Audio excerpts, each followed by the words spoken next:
Donald Trump says the United States has met and exceeded its war objectives against Iran, hails a great day for world peace, and insists that Washington is firmly in control. But in the very next breath, the same president is forced to indefinitely extend a ceasefire that was about to expire, without any clear Iranian concession and without Tehran even publicly asking for more time. This is being sold in Washington as decisive leadership, but in reality, it looks far more like a superpower that ran into the limits of its own threats and is now trying to rebrand a strategic setback as a diplomatic masterstroke. Trump promised to crush Iran's nuclear ambitions, cripple its military machine, and bring its leadership to heel.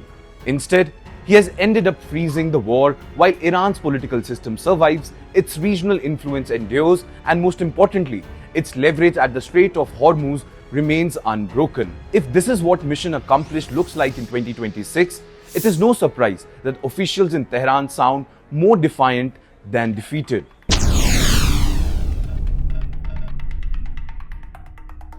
When this conflict began, Trump set out sweeping goals: end Iran's nuclear program, destroy its military and naval capabilities, cut off support to regional proxies, and effectively engineer regime change in Tehran. Weeks of US and Israeli airstrikes did kill senior Iranian figures and damage parts of the military infrastructure, but they did not overthrow the system or dismantle its core capabilities. But the fact is, Iran's leadership remains in place, its missile arsenal is not destroyed, and its influence over allied militias from Lebanon to Yemen is still very much alive. Not only Trump but his team also claimed the campaign had been a resounding success, talking about damage to Iran's navy and defense industry and hinting that only minor details remains to be negotiated. But the reality that followed was messier. Talks in Islamabad stalled, both sides accused each other of ceasefire violations, and incidents around the Strait of Hormuz continued. Against this backdrop, Trump's sudden decision to extend the ceasefire indefinitely is very telling.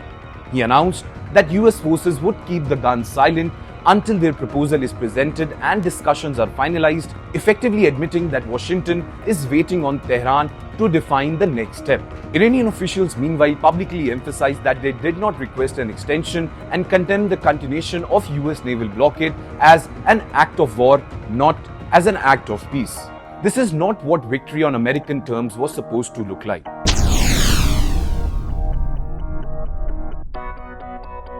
A power that has truly achieved its war aims normally dictates the endgame, clear conditions, timelines, and enforcement mechanism. In this case, the US has locked itself into an open-ended truce without securing decisive concessions on Iran's nuclear program, missile arsenal, or regional network. Mind you, the conflict is paused, not resolved, and it is paused on terms that leaves most of Iran's strategic assets intact.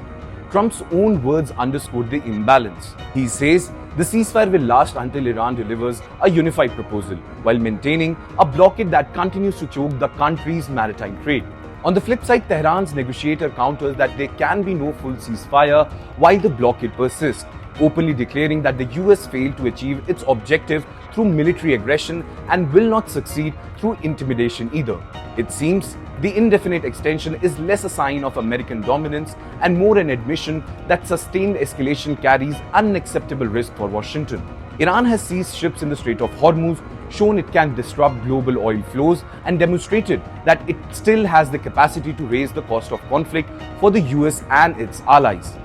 In this light, the open-ended truce looks like a forced pause by a superpower that could not turn short-term tactical gains into lasting strategic victory.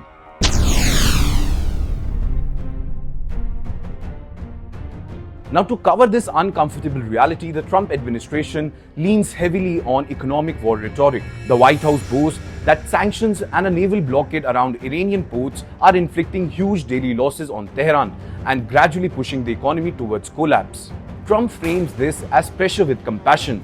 Bombs paused, but financial screws tighten until Iran gives in. From Tehran's perspective, however, the picture is very different. Iranian officials describe the ceasefire extension as a time-buying maneuver by Washington, an attempt to reposition forces, replenish munitions, and refine targeting while avoiding the political backlash on ongoing bombings at home. Well, in the end, the indefinite ceasefire is not the curtain call for a victorious campaign, but the admission that Washington cannot bend Iran to its will without paying a price it is unwilling to bear. The war objectives Trump loudly proclaimed have not been realized, and the open-ended truce he now sells as a masterstroke looks to many observers like a strategic defeat dressed up as diplomacy.